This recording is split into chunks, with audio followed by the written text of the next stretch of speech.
Hello. Good afternoon, good morning, or good evening. Depende kung kailan ka nanonood. So, in this video, we'll be talking about a brief introduction on Asian architecture, but we will also be focusing on Saracenic architecture. So, first, let's look into the tree of architecture, kung saan nagba-branch out lahat ng mga architectural styles. So as we look closer, dun muna tayo sa roots. These are the main growth or evolution of various styles, which shows the following factors. So starting from the left, geography, which is closely related to geology. Um, Depende kung nasaan nakalocate yung architecture or yung structures. And then that's also associated with climate. And then we have another main factor, which is religion, and then social and political factors, and then events in history. So there are other factors as well, pero ito yung pinaka-main, and you can see all these factors, you can observe this sa lahat ng klase ng architectural styles. So going up from the roots, we have yung mga first types of architecture that you have probably discussed. So starting with the ancient Egyptian architecture, followed by Greek architecture, and then Assyrian architecture, those in the Mesopotamian region. And in the Americas, we have the American and Peruvian architecture. So from the Greek architecture, nag-stem naman doon yung Roman architecture, which um, branched out into the Byzantine architecture, followed by the Romanesque architecture, which is very much inspired by Roman architecture. So, ang focus natin ngayon is the Saracenic architecture. Naka-encircle siya bandang taas, upper right. But it's also important to note that in our future discussions, we will be seeing Japanese architecture, Chinese architecture, and Indian architecture. So itong mga types of architecture na ito, although not directly influenced by the ancient architecture of the West, halos sabay-sabay silang nag-emerge. So that's why it's closer to the root pagdating dito sa diagram na ito. So, moving upwards, we can see, so, nakabilog pa rin yung Saracenic architecture, which we'll be discussing later. And then, from Roman and Romanesque, nagkaroon na ng maraming mga revivals of the classical Western styles. So, may kita natin dyan yung Gothic architecture, and then, later on, Renaissance architecture, iba-iba yung take dyan ng French, German, Belgian, and Dutch, Italian, English, and Spanish. So, from that specific style, nag-branch out pa yung iba-ibang mga style. And then later on, in the modern era, nagkaroon tayo ng neoclassical, neo-Gothic, uh, yung mga lahat ng mga bagong style that adapted the classical orders or nag-merge then, forming more eclectic styles. Those were discussed during your history too.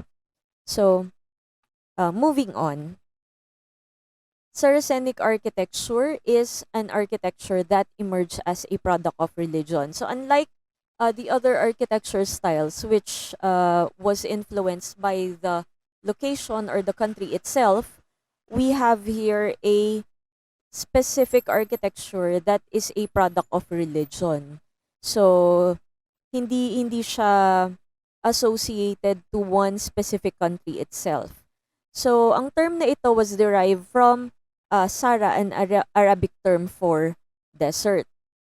So Saracen therefore pertains to tribes who occupy the deserts west of the Euphrates. Ito yung mga area ng Middle East, the Arabian Peninsula.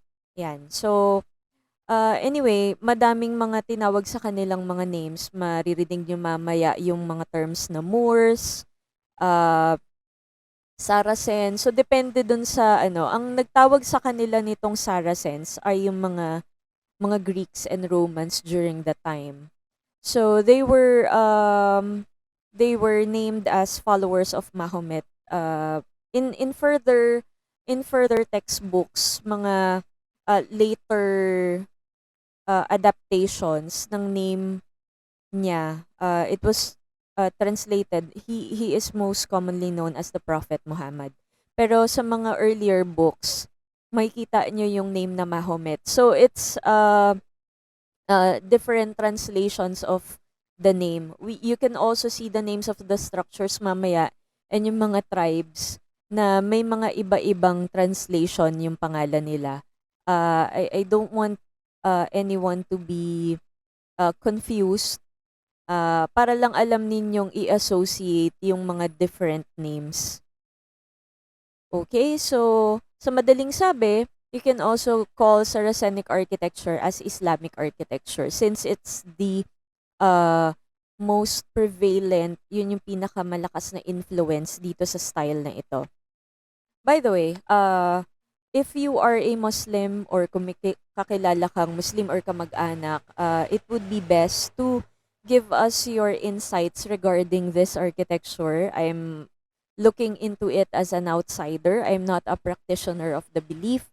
Therefore, I'm only basing my observations on what I've seen and dun sa mga textbooks. So, this is just an observer's view.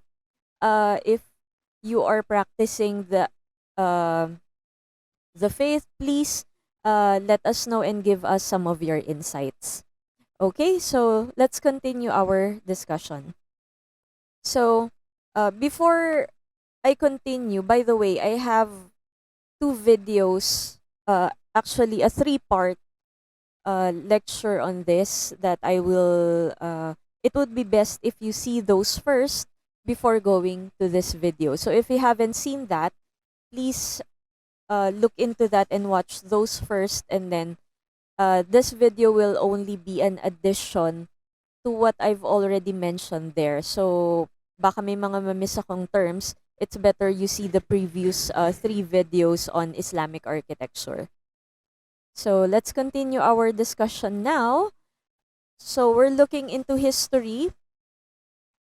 So as a summary, these are the factors influencing Saracenic architecture. It's very widespread. So nagsimula ito when Islam was introduced to the world and the events that followed the religion's origin. So pagdating ng 7th and 8th century, makita natin dito sa map that these are the Islamic territories noong 800 CE or 800 AD. So kung mapapansin nyo dito, itong mga naka-shade na areas na ito, ganyan naka-widespread. And therefore, you can see a lot of examples of Saracenic architecture in those areas. Hindi pa kasama dyan yung parts of Western China and Northern India. So, yon, nasakop din nila yon. So, from Persia eastward, may expansion pang naganap throughout the 1000 AD hanggang 1100 AD. Anyway, so bukod doon sa pagsakop and sa mga conquest, there are also established trade routes between regions of Islamic rule and the rest of Europe. Makikita natin yan sa Venice, sa some parts of Italy, Spain, kasi nagkaroon din ng Moorish settlements doon before. And then, here are some of the outline noong mga nangyari. So, nangyari yung hijra or from Mecca, nagpunta si Muhammad to Medina in 622. So, after that, na-establish na yung mga caliphates, which started the Islamic rule of certain areas. So nagsimula silang nasakop nila yung Persia in 632 hanggang 651 AD, and then followed by the following dynasties that were established under the Islamic rule. So yung Umayyads of Damascus, that's also may kita ninyo sa ibang textbooks. Ang spelling niyan, it starts with Ommiad. So may different spelling and different translation sa ibang mga book. Para hindi kayo ma-confuse, pareho lang 'yon. Okay? And then they were overthrown by the Abbasids of Baghdad. So amongst themselves, may mga factions din kasi yan. I won't go into detail about those, pero na-overthrow sila ng mga Abbasids in 750 AD. So, the caliphates of Baghdad were also related. Mga kamag-anak din ito ni Prophet Muhammad that took over the rule after his death. So, lumawak ng lumawak yung kanilang sakop until they conquered Syria and then eventually North Africa, including Egypt during the time, and then Spain. So, from the Arabian Peninsula, going east to Persia and then westward towards Spain. Yun yung naging pagkakasunod-sunod. And then sa Spain nagkaroon ng independent caliphate. So at first they tried to make it more centralized yung kanilang government, but eventually nagkaroon ng independence itong mga separate na caliphates na ito. And then Cordoba, Spain in particular, na-divide pa into 4 kingdoms. And then in the 8th century, Sicily, Italy was also occupied by the Moors. Again, moving eastward from Persia, na-invade naman nila yung northern Indian states. So, after that, around 500 years after that, nagkaroon naman ng Mughal Empire or Mughal Empire. So, I included the 2 spellings here para hindi kayo malito. Pareho lang po yan. Okay? So, during the Mughal Empire, na-consolidate yung mga Muslim states. So, it was combined, and then Shah Jahan was one of the Mughal emperors during that time. And then, so nagkaroon ulit ng reconquering of Cairo, Egypt in 1171. And then in the 1400s, nagkaroon na ng rise of the Ottoman Empire. So, from independent caliphates, it was they were later combined into the Ottoman Empire. So, eventually, in 1453, na-conquer yung Constantinople.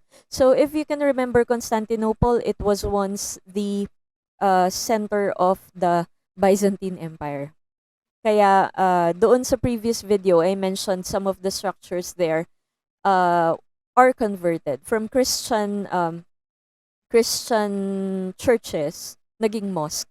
And there were also some examples of mosque who were later reconquered by Reconquistas. So, nagkaroon ng change dun sa purpose ng mga worship places na yan. So, aside from that, you already know that politics and religion is combined during this time, in this particular period.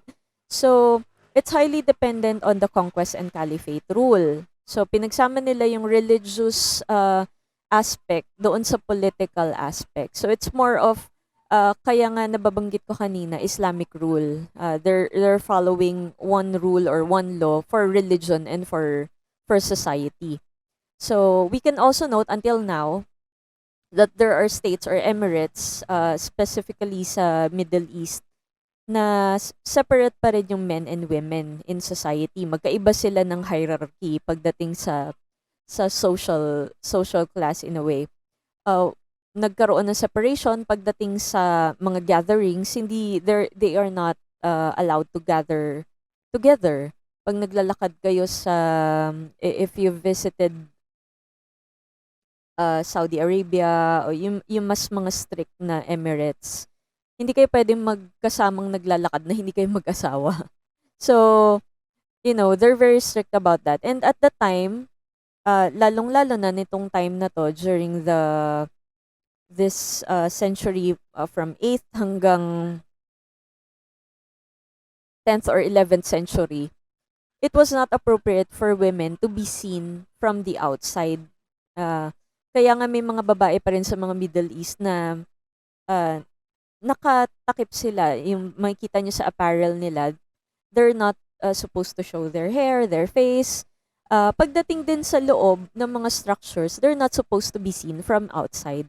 Kaya nga nagkaroon ng purpose yung lattice decoration of windows. So instead of just putting a screen doon sa windows, nilagyan na nila ng decorative element.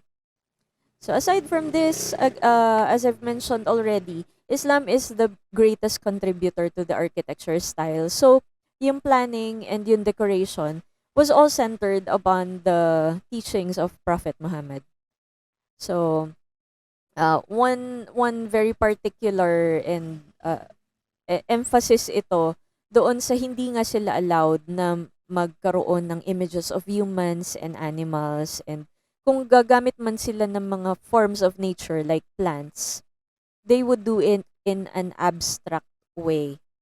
Kaya nga meron kayo makikita na decorations nila that is purely geometrical, pero somehow makita niyo yung inspiration of nature doon sa forms ng mga geometrical, yung mga combined geometrical forms and calligraphy. Dahil nga madami silang nasakop, nakita niyo naman yung map kanina. So the geography and geological factors would have to include a large extent of countries. Eastward, Persia, Mesopotamia, Syria, Palestine, Egypt, parts of North Africa, Spain, India, and hanggang sa Southeast Asia. So all of this has to be adjusted to the architecture. So they have to match kung ano may yung principles talaga, yung core principles of Saracenic architecture according to the religion. And then, kung ano yung available doon sa geography or sa geology, i-adapt nila yun doon. And then, climate also varies depending on the country. Pero may kita natin doon sa mga bansa na kanilang nasakop, they are mostly warm and dry yung kanilang climate. Okay, with the exception na lang siguro ng Southeast Asia, pero that's later na lang sa kanilang mga conquest. So mostly warm and dry, so kahit papaano may mga common elements tayo makikita dito because of the influence of climate. So pagdating naman sa system of construction, as you've seen in the previous video, they have converted the existing building. So they are more practical pagdating doon sa paggawa ng building. So rather than paggiba ng mga existing buildings to build a new one, they just converted the existing buildings. And then they also adapted the use of vaulting and dome construction. So ang pinakamalaking influence siguro dito, starting from the Byzantine architecture.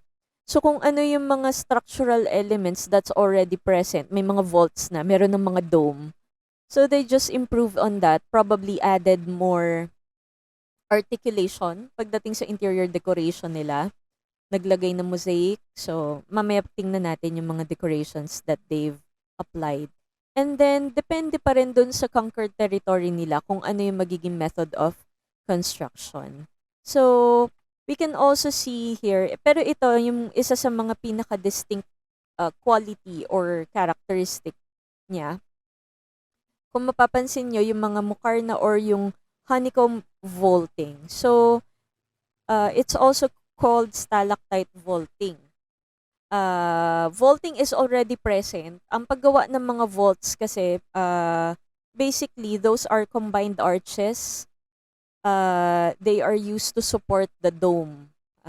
Yun yung most of the applications is to support the structure of the dome.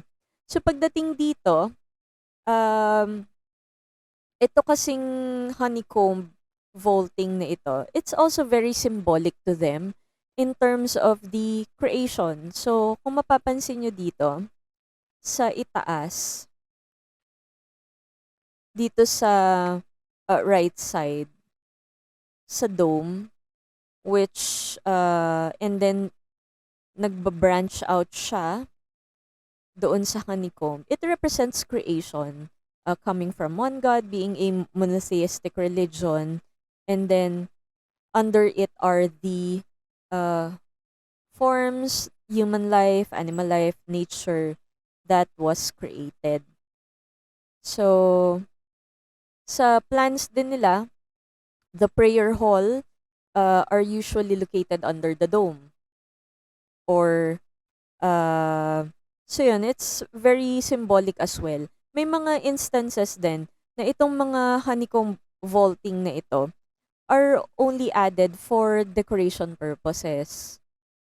Okay? Pero, they can also be used as structural element para ma-support nga yung dome. So, just just the same or very similar to the use of the vaulting system before sa Romanesque and sa Byzantine architecture. Pagdating naman sa construction materials, since malawak nga yung sakop nila and iba-iba yung materials available, so usually, ang pinaka-common dito, merong marble, stone, brick, or any kind of stone. For sure, meron dyang wood. Kung wala dun sa specific na location, they can just import from neighboring locations. There's some sort of plaster, and then, yan. So, in Spain, ang pinaka-common na ginagamit nila was brick and plaster kasi yun yung present doon sa area. But pagdating sa northern and central India, this is what sets the Indo-Saracenic architecture from the other parts of the world. Kasi ang present sa kanila is red sandstone and marble. So madami kayong makikitang example like this one, Fatehpur Sikri Palace in Agra. So it's ang ginamit talaga dito red sandstone. Kasi yun yung abundant dun sa area nila. Okay? And then, alam naman ninyo yung Taj Mahal is made of marble because it's also abundant in that area. Roofs and ceilings, ganun din since ginamit nila evolve sila from some buildings were from Byzantine architecture and then they just improved upon it. And what they did was to apply the use of spherical domes. And doon sa Southern Asia, in India, in Persia, in Pakistan, mas common yung mga domes na mukhang sibuyas. Okay? So, yan yung mas distinct sa kanila. But if you're going to look at the Western examples, mas spherical yung domes nila. Pagdating sa Eastern examples, mas pointed yung domes nila. Mas mukhang sibuyas. Ito yung, again, hindi ko sinasabing sibuyas yung tawag dyan. Just comparing it sa shape ng sibuyas kasi almost the same naman talaga. Ayan. So, yun yung naging trend noon. And in some parts, mas bilog pa yan doon sa ilalim. Okay? So, sa mga arches naman, we can see the use of the pointed arch, the horseshoe arch. Ito. Mukha siyang sapatos ng kabayo. And then OG arch, which is somewhat a combination of the rounded and pointed arch and then the multifoil arch. Meron pa mga ibang example dyan, yung multifoil kasi, meaning madami siyang foils. When we say foils, ito yung mga scallops o yung mga naka-concave na arches na maliliit. na nagmumukha siyang shell. So, this is called the multifoil arch. We also have the trifoil arch, which was also commonly used. Pero dahil nga they wanted to improve on the decoration aspect and they want to be more articulate, na-develop yung multifoil arch. Pagdating naman sa decoration, as I've said earlier, human and animal forms are not to be depicted. So, ito yung mga example ng arabesque. And then, mga lattices, yan. Mga ukit. Yan yung mga ginamit nila before. So, they were into intricate, abstract, and geometric forms. Calligraphy na nakaukit sa mga walls. Arabesque. So, ganun din, combination of natural forms with geometric elements, and then stone inlay and mosaic. Some researchers, some architects would argue, and they have a theory, that Gothic architecture was highly influenced by Moorish elements or Saracenic architecture. Let's look into these examples here. So on the left here, we have the Doge Palace in Venice, Italy. By that time, ang influence naman ng Saracenic architecture here, as seen here, pag tiningnan natin yung arch nito, you can see the ogee arch there, and also the use of the trifoil arch. Pag tiningnan naman natin, hindi ko lang nabilugan dito, the use of the tiles doon sa exterior. It's very common sa architecture in Spain, wherein Moorish elements were also applied. Yan yung kanyang exterior decoration. Although may kita nyo yung columns niya, if I'm not mistaken, these are Corinthian or composite columns. Maliit kasi masyado. Anyway, so gumamit siya ng classical order for the columns. But as you can see here, yung arches are very much influenced by Moorish elements. Okay, ganun din yung exterior finishes. Spain is very much influenced by Moorish architecture. So may kita natin, although eclectic yung pagkakagawa nitong Sagrada Familia in Barcelona, Spain, yung ornate elements dito, like the use of lattice, yung spire, medyo kahawig nung mga minarets. So, may mga ganyang mga elements na naghahalo-halo na. Although during that time, kasi bago pa sumikat yung Gothic architecture, it was not accepted right away. It was not accepted right away. Kasi nga, may mga elements siya na malapit-lapit sa Moorish or Islamic architecture. So, but eventually, sumikat siya, and a lot of cathedrals are built using Gothic architecture.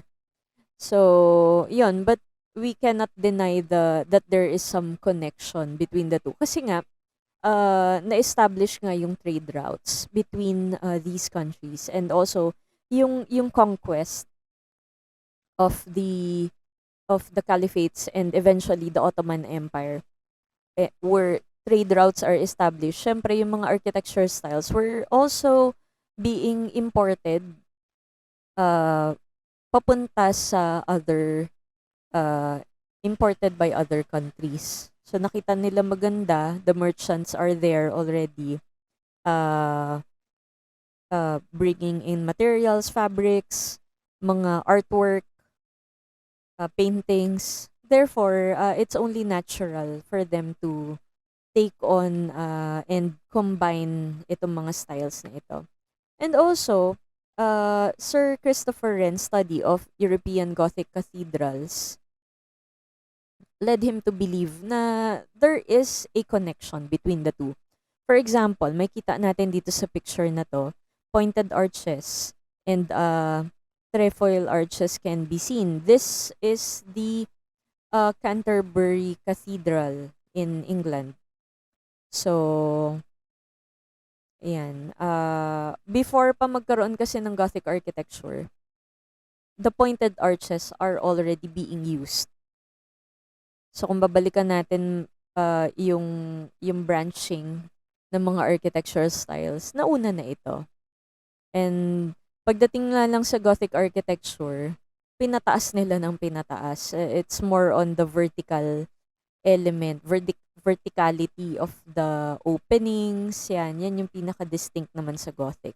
Here are the list of references if you would like to do some more readings on this subject.